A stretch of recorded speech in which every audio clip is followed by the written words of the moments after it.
मैं जब अपने ऑफिस की मीटिंग के सिलसिले से दूसरे शहर से 1 महीने के बाद घर लौटा तो माँ मुझे काफ़ी परेशान लग रही थी। इसलिए मैंने उनसे पूछा कि आखिर बात क्या है। तो वह मुझसे कहने लगी कि तुम्हें तो पता है कि 1 हफ्ते पहले अनुष्का का जन्मदिन था। वह अपने जन्मदिन की पार्टी करके जब से लौटी है तब से वह अपने कमरे में ही घुसी हुई बैठी है। ना तो वह ठीक से खा पी रही है और ना ही वह मुझसे कोई बात कर रही है। मुझे तो समझ ही नहीं आ रहा कि अच्छी खासी वह हंसती खेलती हुई अपने जन्मदिन की पार्टी को मनाने के लिए गई थी, लेकिन जब से लौटकर वहाँ से आई है उसे न जाने ऐसा क्या हो गया है कि जैसे उसे कोई सदमा सा लग गया हो या जैसे कोई भूत देख लिया हो। मैंने तो उससे कई बार पूछने की कोशिश की तो वह बस हर बार यही कहने लगती है कि मेरी तबीयत ठीक नहीं है। मैंने उससे पूछा कि आखिर तेरी तबीयत को हुआ क्या है, तो कहने लगी कि बस मुझे थोड़ी सी थकान है जिस वजह से हल्का बुखार है। लेकिन 1 हफ्ता होने को जा रहा है पर उसकी तबीयत में अब तक कोई सुधार नहीं हुआ। डॉक्टर को भी दिखाने नहीं गई। न जाने ऐसा क्या हुआ है कि वह बिल्कुल घर से बाहर कदम रखना ही नहीं चाहती है। यहाँ तक कि कॉलेज भी नहीं जा रही है और ना ही म्यूजिक क्लास जा रही है, जबकि आज तक ऐसा कभी नहीं हुआ कि उसने अपनी म्यूजिक क्लास को बंक किया हो। मेरा तो ये सब सोच सोच कर दिमाग ही खराब हो रहा है कि ना जाने इस लड़की को क्या हुआ है। और अच्छा हुआ बेटा जो तुम वापस आ गए। अब तुम ही जाकर उससे पूछो कि आखिर ऐसी क्या दिक्कत है जो उसने अपना ये हाल बना रखा है। माँ की ऐसी बातें सुनकर मैं खुद भी बहुत परेशान हो गया। एक तो मैं इतने दिनों बाद लंबा सफ़र करके घर लौटा था जिसकी वजह से मुझे पहले ही बहुत थकान लग रही थी, लेकिन अपनी भांजी की हालत अपनी माँ के मुंह से सुनकर मुझे बड़ी अजीब सी टेंशन होने लगी थी। फिर मुझे तुरंत ही अनुष्का के बेस्ट फ्रेंड रोहित के बारे में याद आया। मैंने माँ से कहा कि इस हफ्ते में रोहित उससे मिलने तो आया ही होगा। माँ ने कहा यही तो बड़ी अजीब बात है कि आज तक कभी ऐसा हुआ नहीं कि रोहित इतने दिनों तक घर पर ना आया हो, लेकिन इस बार जन्मदिन की पार्टी के बाद वह भी एक बार भी अनुष्का से मिलने के लिए नहीं आया। और मुझे तो ऐसा लगता है कि शायद दोनों की फ़ोन पर बात भी नहीं हुई है। इसीलिए तो मैं और भी ज़्यादा घबरा रही हूँ। या फिर ऐसा क्या हो गया है, होना हो मुझे तो ऐसा लग रहा है कि शायद इन दोनों के बीच में ही बहुत बड़ा झगड़ा हो गया है जिसकी वजह से वह अंदर ही अंदर परेशान है और हम लोगों को कुछ भी बता नहीं रही है। और इसीलिए तो रोहित भी उससे मिलने नहीं आया, वरना अनुष्का की तबीयत ठीक ना हो और रोहित उसे देखने तक ना आए, ऐसा तो हो ही नहीं सकता। ये सब सुनने के बाद मैं तुरंत ही अनुष्का के कमरे में गया। दरवाज़ा खोलते ही मैंने देखा कि अनुष्का अपने बेड पर चुपचाप बैठी हुई सामने की तरफ एकटक देख रही थी। मैं उसके पास ही जाकर बैठ गया। मैंने उससे कहा कि अनुष्का बेटा बताओ क्या बात है, क्या तुम्हारा रोहित से झगड़ा हुआ है। लेकिन अनुष्का ने मेरी किसी भी बात का कोई जवाब नहीं दिया। ऐसा लग रहा था जैसे उसे मेरे आने का पता तक नहीं चला। ये देखकर मैंने उसके कंधे पर हाथ रखकर उसे धीरे से हिलाया और उससे एक बार फिर से कहा कि तुम आखिर किन ख्यालों में खोई हुई हो।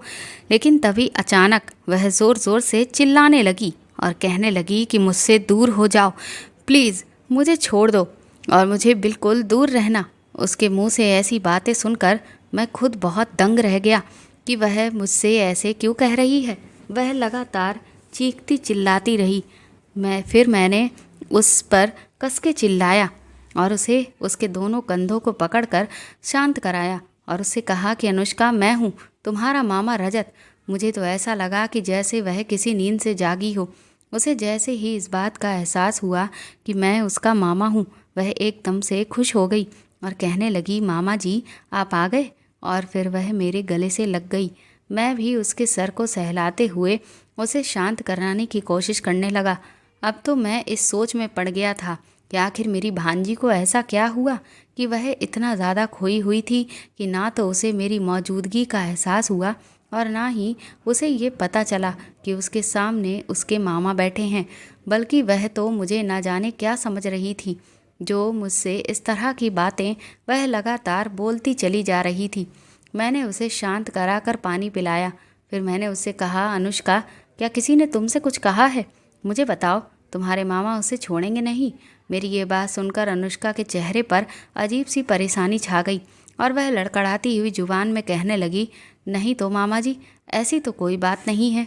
मैंने कहा, अगर ऐसी कोई बात नहीं है तो मैं तो कब से तुम्हारे पास बैठा था और बार बार तुमसे पूछ रहा था कि क्या तुम्हारा रोहित से झगड़ा हो गया है, लेकिन तुम तो अचानक से ही ज़ोर ज़ोर से चिल्लाने लगी कि मेरे पास मत आओ, मुझसे दूर हो जाओ। मुझे तो नहीं लगता कि ये इस तरह से तुम मुझसे कहोगे। तो वह अपनी नज़रें मुझसे चुराते हुए कहने लगी, वो मामा जी, दरअसल मैंने एक बहुत बुरा सपना देखा था और बस उसी का असर मेरे दिमाग पर था, जिसकी वजह से मैं आपसे इस तरह से बात करने लगी थी। और तो कोई भी बात नहीं है। अपनी भांजी को मैं बहुत अच्छे से जानता था। मैं समझ चुका था कि वह मुझे कुछ भी सीधी तरह से तो नहीं बताने वाली, और अगर मैं ज़्यादा पूछूंगा तो फिर हो सकता है कि वह रोने लगे। इसीलिए मैं उसे आराम करने का कहकर चुपचाप उसके कमरे से बाहर आ गया। फ्रेश होकर मैंने भी खाना खाया। उसके बाद माँ मुझसे पूछने लगी कि अनुष्का ने तुम्हें कुछ बताया? तो मैंने उदास होकर इनकार में सिर हिला दिया। अब तो मैं भी बहुत परेशान था और माँ भी, लेकिन माँ की परेशानी को दूर करने के लिए मैंने उनसे बहाना बनाकर कह दिया कि मुझे ऐसा लगता है कि उसका रोहित से ही झगड़ा हो गया है और बस इसीलिए वह इस तरह का बिहेवियर कर रही है। लेकिन आप बिल्कुल भी फिक्र मत करिए, मैं रोहित से बात करके दोनों की सलाह जल्द ही करवा दूंगा। मेरी बात सुनकर माँ के चेहरे पर थोड़ी तसल्ली दिखाई दी, लेकिन अनुष्का के वह शब्द अभी भी मेरे कानों में गूंज रहे थे, जिसकी वजह से मुझे अजीब तरह की टेंशन हो रही थी कि कहीं मेरी भांजी के साथ कुछ ऐसा वैसा तो नहीं हुआ है। मैंने शाम को ही रोहित को फ़ोन मिलाया, लेकिन 2-3 बार कॉल करने के बावजूद भी रोहित ने ना तो मेरा कॉल उठाया और ना ही उसने मुझे बैक कॉल किया। मुझे ऑफिस में बहुत काम था, जिस वजह से मुझे इतना समय नहीं मिल पा रहा था कि मैं रोहित से मिलने के लिए जाता। लेकिन अनुष्का की हालत देखकर मैं चाहे घर पर रहता या फिर ऑफिस में, लेकिन हर वक्त मैं एक उलझन और परेशानी में डूबा रहता। इधर 2-3 दिन बीते ही थे कि जब मैं ऑफिस से लौटकर वापस घर आया तो मुझे मेन गेट पर ही अनुष्का ही की कॉलेज की एक दोस्त मिली। उसने मुझसे हेलो बोला। मैंने उसके हाल चाल पूछे तो वह मुझसे कहने लगी कि मैं तो ठीक हूँ मामा जी, लेकिन अनुष्का को पता नहीं क्या हो गया है। वह कॉलेज भी नहीं आ रही है और ना ही म्यूजिक क्लास में जा रही है। अभी बर्थडे पर लास्ट टाइम जब हम लोग मिले थे तब तो वो बहुत ज़्यादा खुश थी, लेकिन उसके बाद से उसे न जाने क्या हो गया है। हम सभी फ्रेंड्स को बिल्कुल भी समझ में नहीं आ रहा, ना तो वह किसी का कॉल उठा रही है और ना ही वह किसी से मिलना चाहती है। अभी जब मैं उससे मिलने के लिए आई तो उसने मुझसे कुछ खास बातचीत भी नहीं की और कहने लगी कि मेरी तबीयत ठीक नहीं है, इसीलिए अभी मैं यहाँ से चली जाऊँ।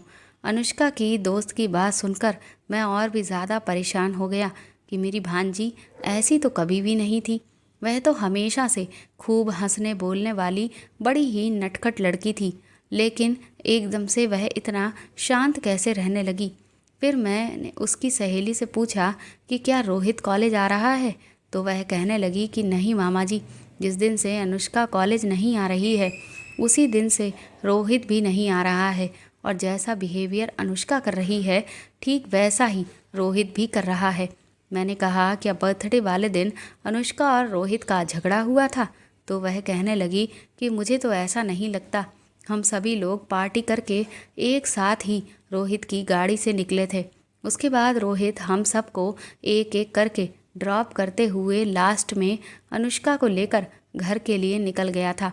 तब तक तो उन लोगों के बीच में ऐसी कोई भी बात नहीं हुई थी जिससे हमें ये लगे कि उनका झगड़ा हुआ है, लेकिन अगर बाद में उनके बीच में ऐसी कोई बात हो गई हो तो फिर मुझे पता नहीं। लेकिन इससे पहले भी उनका झगड़ा हुआ है, पर वह इतना लंबा कभी भी नहीं चला। उन दोनों में से कोई ना कोई एक दूसरे को ज़रूर मना लेता था, पर इस बार ऐसा कुछ भी नहीं हुआ। न जाने ऐसी क्या बात है जो दोनों किसी को भी बताना ही नहीं चाहते हैं। इतना कहकर अनुष्का की सहेली मुझे बाय कहकर चली गई। अनुष्का खाने के टाइम पर भी किसी से बात नहीं कर रही थी। जितना पूछो बस उतनी ही बात का जवाब देती और बिल्कुल चुपचाप गुमसुम सी रहती। उसकी ऐसी हालत देखकर मैं और माँ बहुत परेशान थे। अनुष्का मेरी बहन की इकलौती बेटी थी।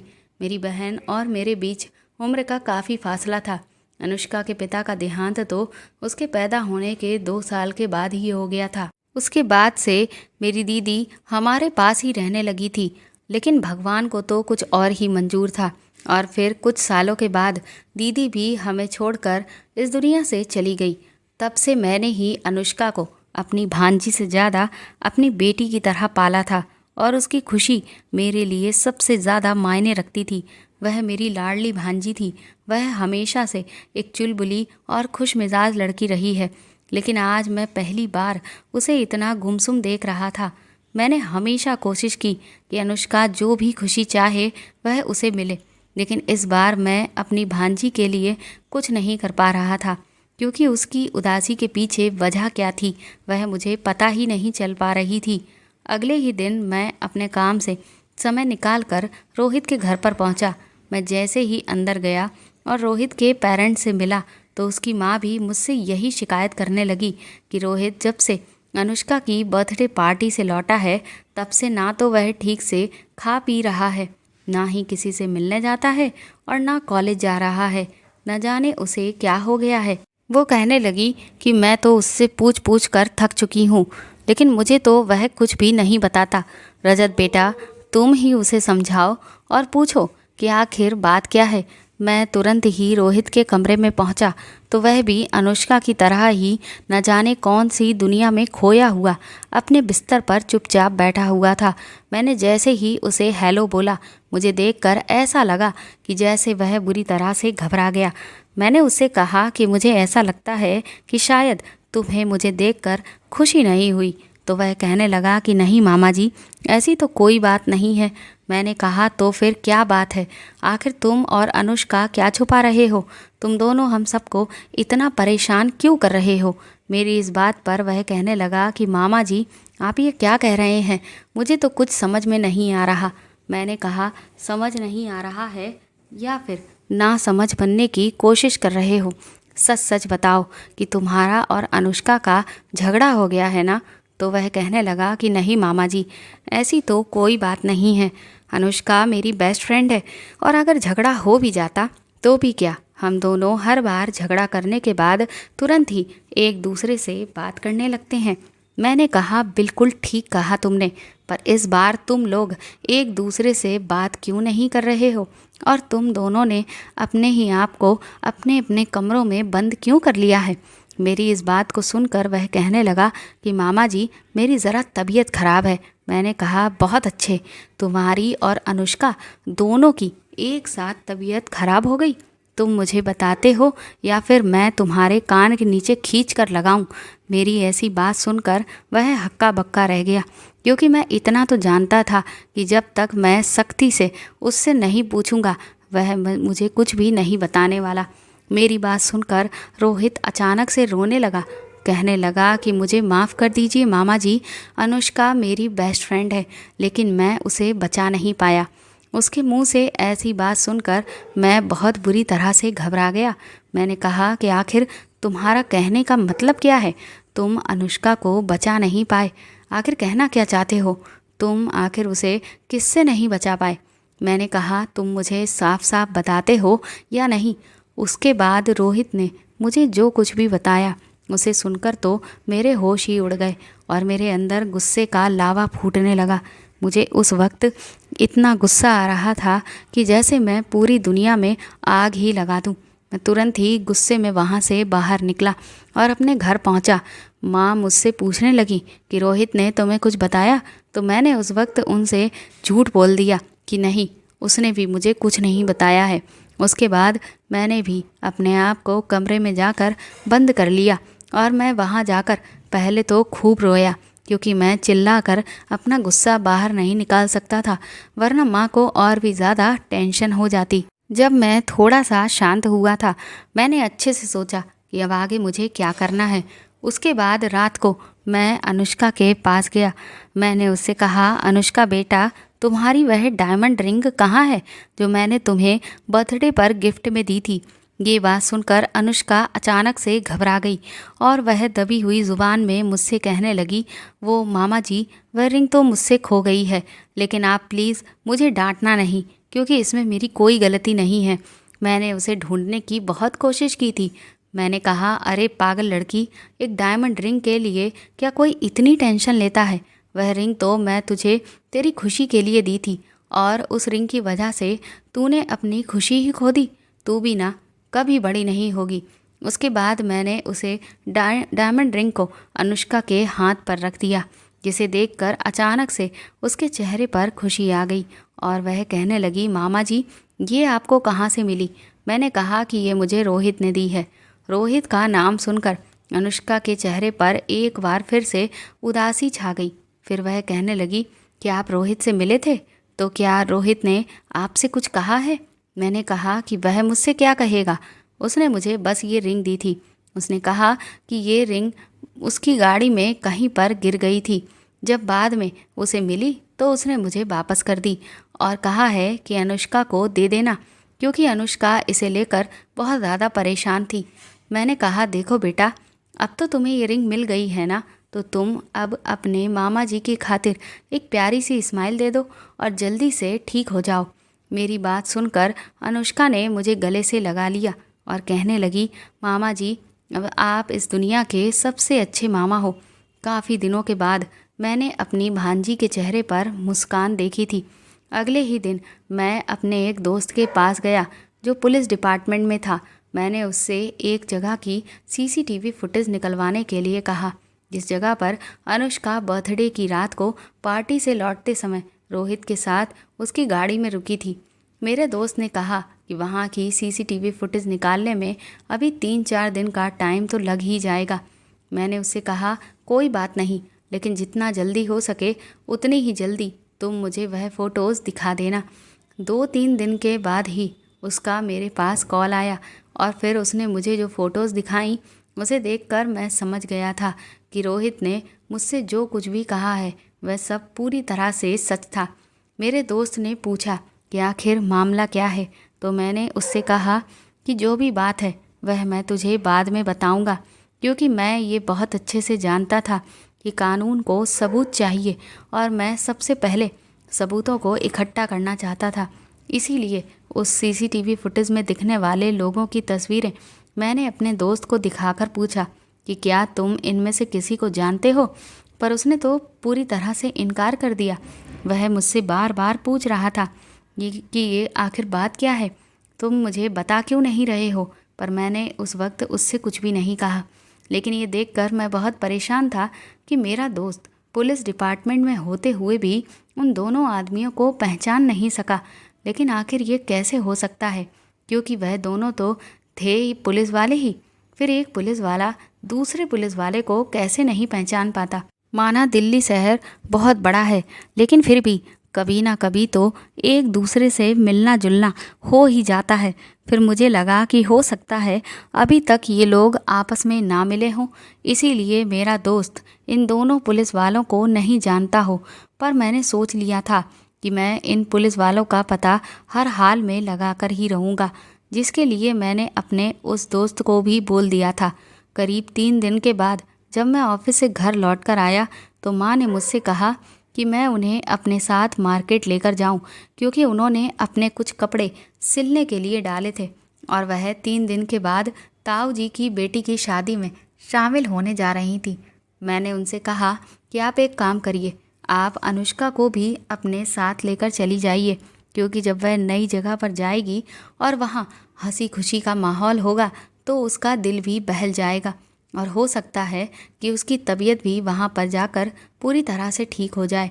माँ ने कहा कि मैं तो उससे बहुत बार कह चुकी हूँ, लेकिन वह तो मेरे साथ चलने के लिए तैयार ही नहीं है।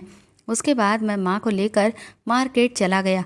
जब माँ उस टेलर की दुकान पर पहुँची और अपने कपड़ों को लेकर बात करने लगी कि तभी मेरे फ़ोन पर एक ज़रूरी कॉल आ गया और मैं उस पर बात करने में बिज़ी हो गया।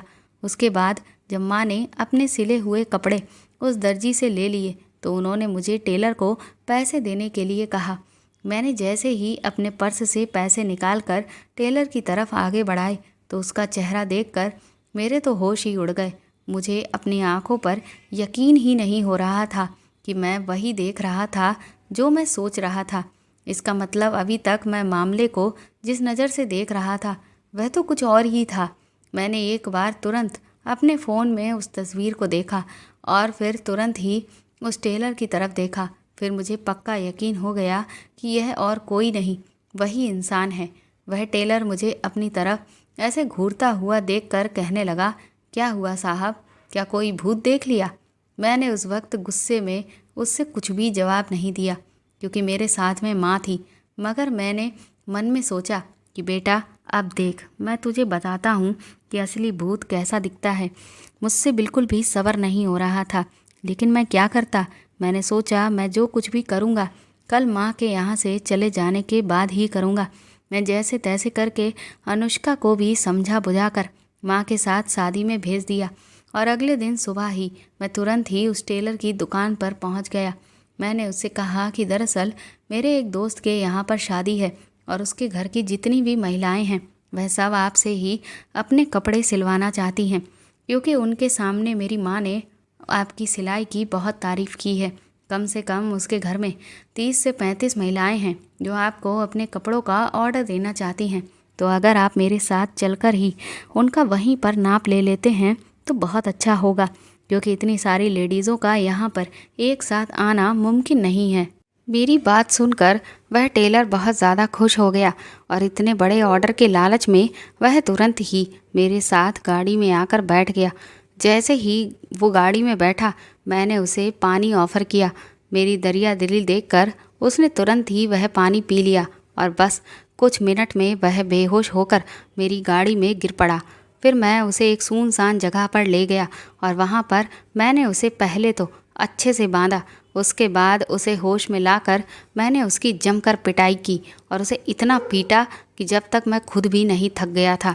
वह मुझसे बार बार लगातार पूछे जा रहा था कि आखिर मैंने उसकी इतनी पिटाई क्यों कर रहा हूँ, लेकिन मैंने उसे जानबूझकर नहीं बताया कि मैं उसे इस कदर तकलीफ़ क्यों दे रहा हूँ, आखिर इस सब के पीछे वजह क्या है। बल्कि मैं उसे तब तक पीटता रहा जब तक कि उसकी जान उसके हलक में आकर नहीं अटक गई। फिर वह मेरे सामने बुरी तरह से गिड़गिड़ाने लगा कि मैं उसे छोड़ दूं, अगर मुझे रुपए चाहिए या कुछ और भी चाहिए तो वह सब कुछ मुझे देने को तैयार है। मैंने उससे कहा कि मुझे रुपए पैसे नहीं बल्कि कुछ और ही चाहिए। इस पर वह कहने लगा कि तुम्हें जो भी चाहिए मैं तुम्हें हर हाल में दे दूँगा, लेकिन बस तुम मुझे यहाँ से जाने दो। उसके बाद मैं अपने फ़ोन को निकाला और उसमें पड़ी हुई एक तस्वीर को उसे दिखाते हुए कहा कि मुझे इस इंसान का पता चाहिए। उस तस्वीर को देखते ही उसके चेहरे का रंग ही उड़ गया। वह कहने लगा कि कौन हो तुम? मैंने कहा कि तुम्हें इससे कोई भी मतलब नहीं होना चाहिए और अगर अब एक बार और तुमने कोई भी सवाल पूछा तो फिर वह सवाल पूछने के लिए तुम्हारी सांसें नहीं चलेंगी। इसीलिए एक बार में ही चुपचाप मुझे बता दो कि इस आदमी का पता क्या है। पर वह उस आदमी का पता बताने से इनकार करने लगा, यहाँ तक कि वह मुझे बेवकूफ़ बनाने लगा कि वह आदमी तो दिल्ली का है ही नहीं बल्कि कहीं बाहर का है। मैं पहले ही जानता था कि ये इंसान बहुत ही ढीठ किस्म का होगा, क्योंकि ऐसी हरकत करने वाले लोग इतने सीधे तो नहीं हो सकते। इसीलिए मैंने तुरंत ही अपनी गाड़ी से गन निकाल ली और उसके माथे पर रख दी, जिसे देखकर वह पोपट की तरह पूरा पता बोलने लगा। उसके बाद मैंने उस आदमी को अच्छे से बांधकर अपनी गाड़ी की डिग्गी में डाल दिया और उस पते की तरफ निकल पड़ा। जब मैं उस पते के बारे में लोगों से पूछता हुआ उस जगह पर पहुंचा तो मैंने देखा कि वहां पर तो एक चौल थी। जैसे ही उस चौल के मैं अंदर गया तभी सामने कुछ बच्चे खेल रहे थे। मुझे वहाँ जब कोई भी ऐसा शख्स नहीं दिखा जिससे मैं उस शख्स के बारे में पूछ सकता था, तो मैं वहाँ पर खेलते हुए बच्चों में से एक प्यारी सी बच्ची से पूछा कि अमित का घर कौन सा है बेटा? तो वह मुझसे कहने लगी कि वह तो मेरे पापा हैं। ये देखकर मैं शॉक्ड रह गया कि जिस इंसान की खुद की एक लड़की हो, वो भी इतनी प्यारी बच्ची, वह इस तरह की गिरी हुई हरकत कैसे कर सकता है। मेरे अंदर अभी भी बहुत गुस्सा भरा पड़ा था, लेकिन उस बच्ची का मासूम चेहरा देखकर मेरा दिल पिघलने लगा। मुझे उस बच्ची पर बहुत तरस आने लगा कि उसे भगवान ने एक ऐसा घटिया बाप की बेटी बनाकर पैदा किया है। लेकिन अब मैं भी क्या कर सकता था, मैं मजबूर था। कहते हैं ना कि कभी कभी माँ बाप के किए की सज़ा बच्चों को भुगतनी पड़ती है। वह बच्ची मासूम थी, पर उसे नहीं पता था कि उसके बाप की करतूत का बदला अब मैं उससे लेने वाला हूँ, और उसके साथ वह करने वाला हूँ जिसके लिए मेरा ज़मीर और मेरा दिल मुझे बिल्कुल भी गवाही नहीं दे रहा था। मैं तुरंत ही उसे लेकर उसके घर पर पहुँच गया तो मैंने सामने अमित की पत्नी को देखा। थोड़ी ही देर में मैंने अपनी मीठी मीठी बातें करके अमित की पत्नी को ये यकीन दिला दिया कि मैं अमित का बहुत अच्छा दोस्त हूँ और काफ़ी दूर से उससे यहाँ पर मिलने के लिए आया हूँ। उसकी पत्नी ने मेरी बात पर पूरी तरह से यकीन कर लिया। इस वजह से तुरंत ही मैं जाकर उस बच्ची के लिए कुछ खाने पीने का सामान भी ले आया और एक प्यारी सी गुड़िया भी। उसके बाद मैंने अमित की पत्नी से कहा कि वह अमित को फ़ोन करके घर पर बुलाए और उससे कहे कि मैं उससे मिलने आया हूँ। उसकी पत्नी ने जब अमित को बताया कि उसका एक दोस्त उससे मिलने आया है तो वह बहुत हैरान होकर कहने लगा कि आखिर ऐसा कौन सा दोस्त है जो इतनी दूर से मुझसे मिलने आया है। ये बात तो मुझे पहले ही पता थी कि वह ये बात सुनकर दौड़ा चला आएगा। वो जैसे ही घर में घुसा और उसने मुझे देखा, उसने मुझे पहचानने से इनकार कर दिया। अब अमित की पत्नी भी हक्की बक्की रह गई। वह अपनी पत्नी पर चिल्लाने लगा कि किसी भी अनजान को तुम बिना पूछताछ घर में बिठा लेती हो।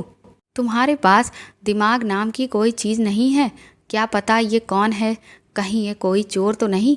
ये देखकर उसकी पत्नी बुरी तरह से डर गई और कहने लगी कि लेकिन ये तो आपके बारे में काफ़ी सारी बातें बता रहे थे।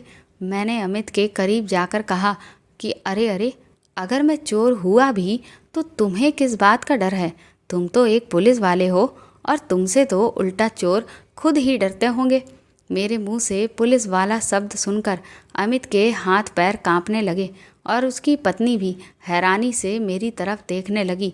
मैंने कहा, भाभी जी, आपको नहीं पता आपके पति पुलिस वाले हैं। फिर मैंने एक ज़ोरदार हंसी हंसी। मैंने कहा, अरे वाह, तुमने अपने प्रोफेशन के बारे में अपने घर वालों को भी नहीं बता रखा है। अच्छा बताइए भाभी जी, आपके पति पुलिस वाले नहीं तो फिर कौन है। पर वह कहने लगी कि ये पुलिस वाले तो नहीं हैं, ये तो नगर निगम में काम करते हैं। मैंने चिल्लाते हुए कहा, झूठ, आप झूठ बोल रही हैं। मैं बुरी तरह से चीखने लगा। मेरे इस तरह से चीखने चिल्लाने से अमित की पत्नी और उसकी बच्ची डरने लगे थे। मैंने कहा कि ये पुलिस वाला है। अमित शायद समझ चुका था कि मैं उसे पुलिस वाला क्यों कह रहा था। उसे किसी डर का अंदेशा होने लगा, इसीलिए वह मुझ पर हावी होने की कोशिश करने लगा और मुझे धक्का देकर घर से बाहर निकालने लगा।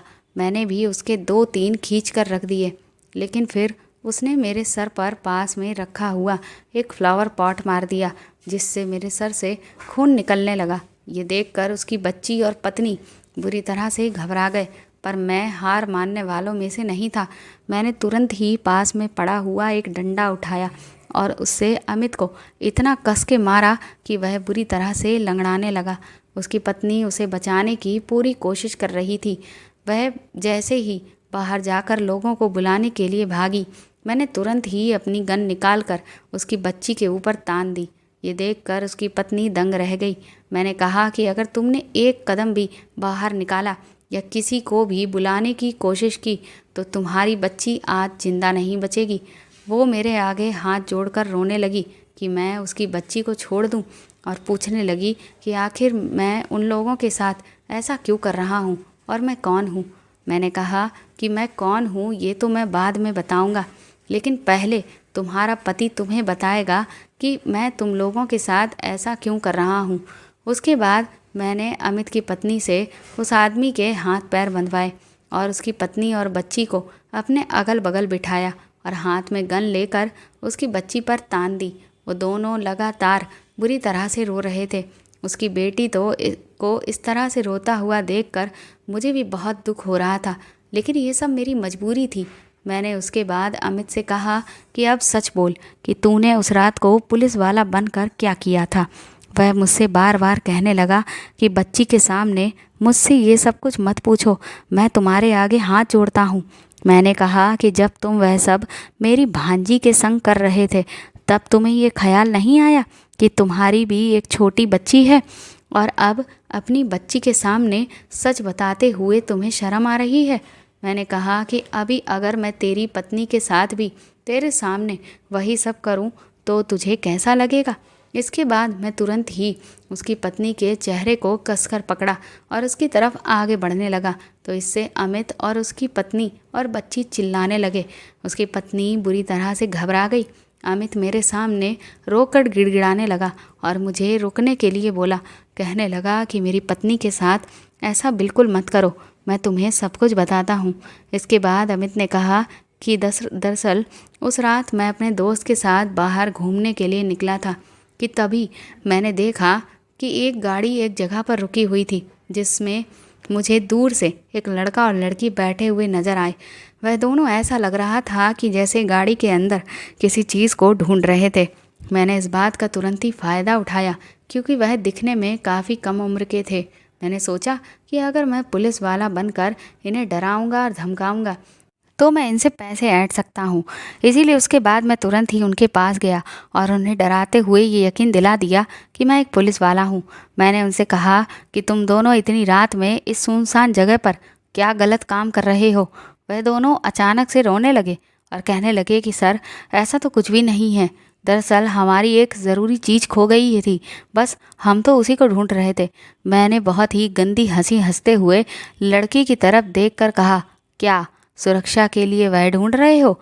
इस बात से वो दोनों बुरी तरह से शर्मिंदा हो गए, लेकिन मैं ज़ोरदार हंसी हंसते हुए अपने दोस्त के हाथ पर ताली मारी। वह लड़का थोड़ा सा गुस्से में आकर कहने लगा कि सर, आप इस तरह की फालतू की बकवास हमारे सामने क्यों कर रहे हैं। तो मैंने एक बार फिर से उस पर ज़ोर से चिल्लाकर कहा कि अगर मुझसे ऐसी बात की तो अभी के अभी तुझे जेल में डाल दूंगा और फिर तुम दोनों को झूठे इल्ज़ाम में फंसा दूंगा कि तुम लोग आधी रात गाड़ी में गलत काम कर रहे थे और ये लड़की ये तो एक धंधे वाली है। ये सुनकर उसके होश उड़ गए। उसके बाद वह मेरे आगे हाथ जोड़ने लगा और कहने लगा कि सर प्लीज़ हम दोनों को छोड़ दीजिए, हमारी बात का यकीन करिए, हम कुछ भी गलत नहीं कर रहे थे। मैंने कहा कि अगर ऐसा है तो फिर मेरा मुंह बंद रखने के लिए मेरी जेब गर्म करनी होगी।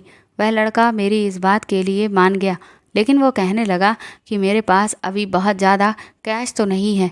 मैंने कहा कोई बात नहीं, एटीएम तो होगा ना तेरे पास, चल गाड़ी घुमा। उसके बाद मैं लड़की के पास पीछे बैठ गया और मेरा दोस्त लड़के के पास में बैठ गया। मैं जैसे ही पीछे लड़की के पास बैठा तो उसकी खूबसूरती देखकर मुझे कुछ अजीब से ख्याल आने लगे। मैंने तुरंत ही उसका बैग उठाया और पूरी तरह से खंगाल डाला तो उसमें बड़े ही महंगे परफ्यूम्स और अच्छी अच्छी चॉकलेट्स निकली। मैंने उस लड़की को ज़बरदस्ती करके चॉकलेट खिलाने की कोशिश की, लेकिन वह तो बस रोए ही चली जा रही थी। लेकिन उस वक्त मेरे सर पर उसे देखकर जुनून सा सवार था। जब उस लड़के ने एटीएम पर जाकर गाड़ी रोकी तो मैंने अपने दोस्त को उस लड़के के साथ भेज दिया, पर वह लड़का उस लड़की को अकेले छोड़कर जाने के लिए बिल्कुल तैयार ही नहीं था।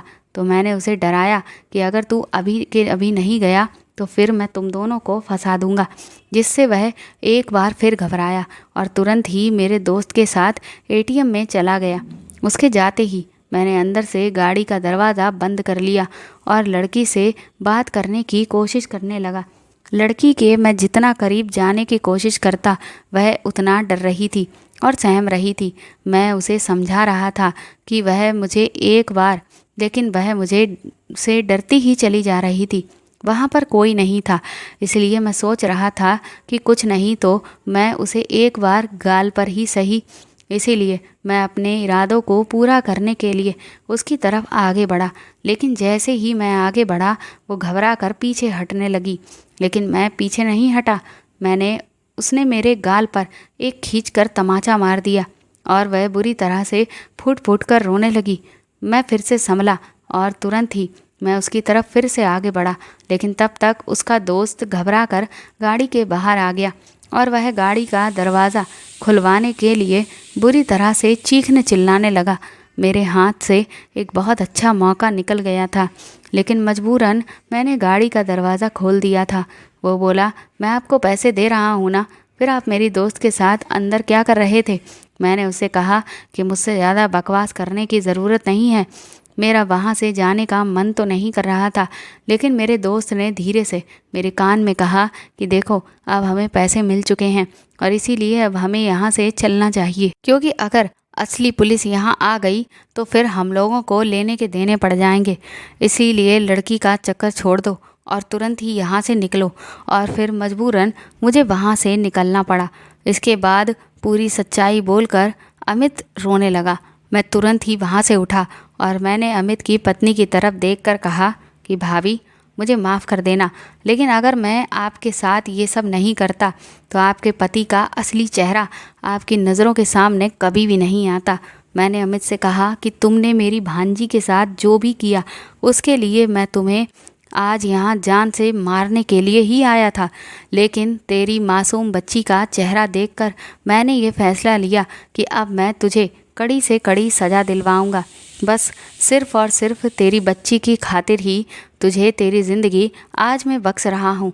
मैंने तुरंत ही अपने दोस्त को बुलाकर अमित और उसके दोस्त को पकड़वा दिया और सबूत के तौर पर मैंने पहले ही अपनी शर्ट के बटन में स्पाई कैमरा लगा लिया था, जिससे कि जब अमित अपने जुर्म को कबूल करे तो मैं उसका पूरा का पूरा वीडियो रिकॉर्ड कर लूँ।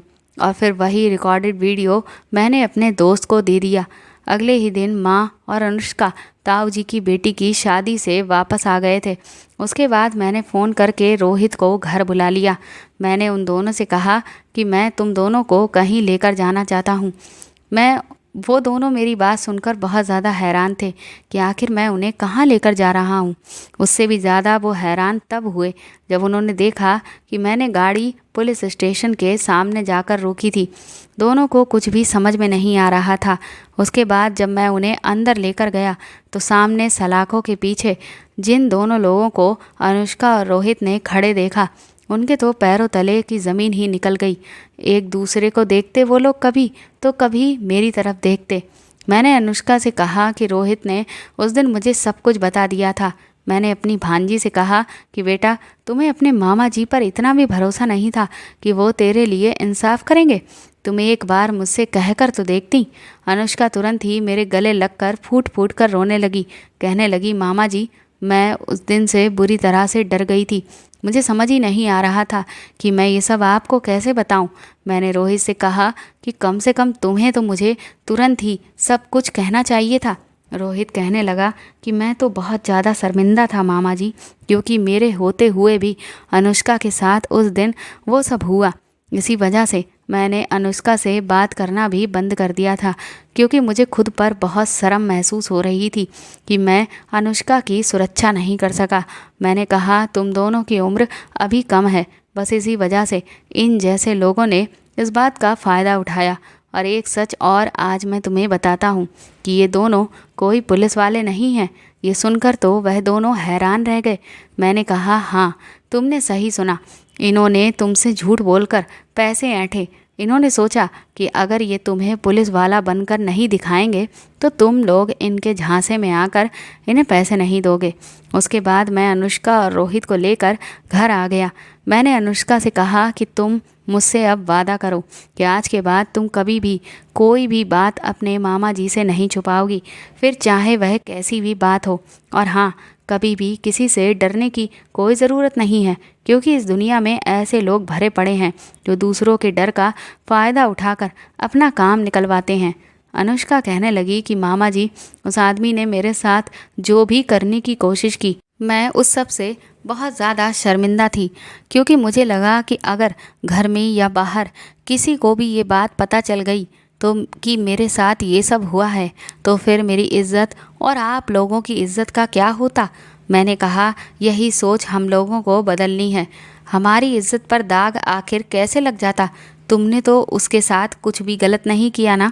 हमारे समाज की इसी सोच की वजह से आज जिन लड़कियों के साथ गलत होता है, समाज उन्हें ही गलत नज़र से देखता है, जबकि जो गलत करने वाले होते हैं वह सीना चौड़ा करके आराम से घूम रहे होते हैं और अपने ही घर, मोहल्ले, समाज में आराम से रह रहे होते हैं। और जो लोग पीड़ित लड़की को गिरी हुई नज़र से देखते हैं, वही लोग उस अत्याचारी इंसान के साथ आराम से उठते बैठते हैं और उसे ऐसे जताते हैं कि जैसे उसने कोई भी गलत काम किया ही नहीं है, जबकि होना उल्टा चाहिए। पर समाज के सोचने का तरीका ही ऐसा है जिसे हमें ही बदलना होगा। अनुष्का कहने लगी, आपने ठीक कहा मामा जी, अगर मैं भी ऐसी सोच नहीं रखती तो अब तक जो भी कुछ हुआ वह नहीं होता। उसके बाद मेरी भांजी एक बार फिर से कॉलेज जाने लगी और अपने म्यूजिक क्लास में भी जाना उसने शुरू कर दिया और उसने फैसला कर लिया कि वह अब अच्छे से पढ़ाई में कड़ी से कड़ी मेहनत करके पुलिस फोर्स ज्वाइन करेगी, ताकि ऐसे लोगों को कड़ी से कड़ी सज़ा दिला सके। कुछ टाइम के बाद उन दोनों ही आदमियों को सज़ा हो गई और आज वह अपने किए हुए की गुनाह की सज़ा भुगत रहे हैं। तो दोस्तों, आपको मेरे द्वारा लिखी हुई ये कहानी कैसी लगी, प्लीज़ हमें कमेंट करके ज़रूर बताएं और इस कहानी को ज़्यादा से ज़्यादा शेयर और लाइक करके मेरे चैनल को सपोर्ट करें। साथ ही अगर आप चाहें तो मुझे सुपर थैंक्स भी खरीद कर दे सकते हैं। सुपर थैंक्स का ऑप्शन आपको इस वीडियो के नीचे दिए हुए सभी ऑप्शंस में दिख जाएगा, जो कि हार्ट शेप में बने हुए डॉलर के साइन के तौर पर है। और अगर आप मेरे चैनल पर नए हैं तो सब्सक्राइब करके बेल आइकन को ज़रूर दबा दीजिएगा, ताकि आगे भी मैं आपको ऐसी ही अच्छी कहानियाँ सुनाती रहूँ। Thank you.